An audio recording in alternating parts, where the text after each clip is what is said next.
I never thought I'd spend my 18th birthday in the parking lot of a Walmart. But here I am, sitting in the back seat of our rusty old minivan, watching as my little brother tries to do his homework by the light of a gas station flashlight. My parents are in the front seat, arguing in hushed tones. This isn't how life was supposed to go. A year ago, we lived in a nice house in the suburbs. I had my own room, a part-time job at a coffee shop, and dreams of going to college. Now we're homeless, and all those dreams feel like a cruel joke. I want to hate my parents for what happened.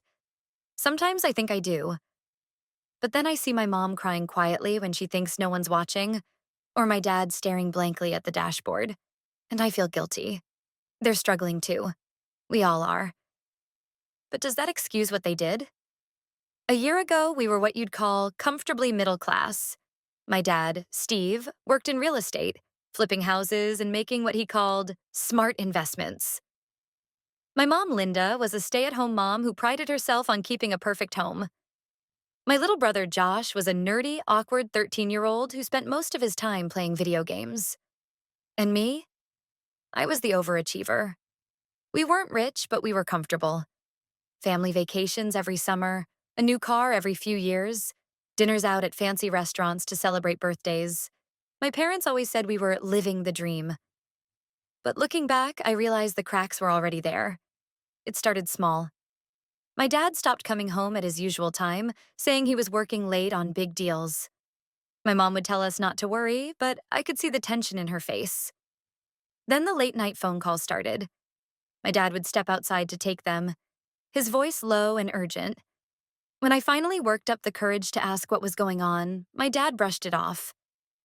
"Just a rough patch," he said. "Nothing to worry about." But then the rough patch turned into overdue bills, final notices, and debt collectors knocking on our door. My dad's big deal had fallen through, and he'd poured every penny we had into it. Worse, he'd taken out loans he couldn't repay. I'll never forget the day the bank repossessed our house. My mom cried in the driveway as the movers carried out our furniture. My dad just stood there, staring at the ground. We moved into a motel, using what little money we had left. It was cramped, noisy, and depressing, but at least it was a roof over our heads. My parents kept promising it was temporary. "Just a few weeks," they said. "We'll get back on our feet." But the weeks turned into months, and things only got worse. My dad couldn't find steady work, and my mom's attempts to sell homemade crafts barely made enough to cover food. Eventually, we couldn't afford the motel anymore. That's when we started living in the minivan. The first time I confronted my parents, it didn't go well. "You lied to us," I said, my voice shaking with anger. "You kept saying everything was fine, and now look at us." My dad exploded. "Do you think I wanted this? Do you think I'm not trying?" "Trying?" I shot back. "You gambled everything we had on a stupid deal, and now we're homeless." My mom tried to mediate, but I could see the guilt in her eyes. She knew I was right. As the weeks dragged on, I realized I had two choices: keep blaming my parents or start figuring out how to survive. I got a job at a diner, working the graveyard shift. It wasn't glamorous, but it was something. I started saving what little I could, dreaming of the day I could leave and start fresh. But every time I looked at my little brother, I felt torn. He needed me.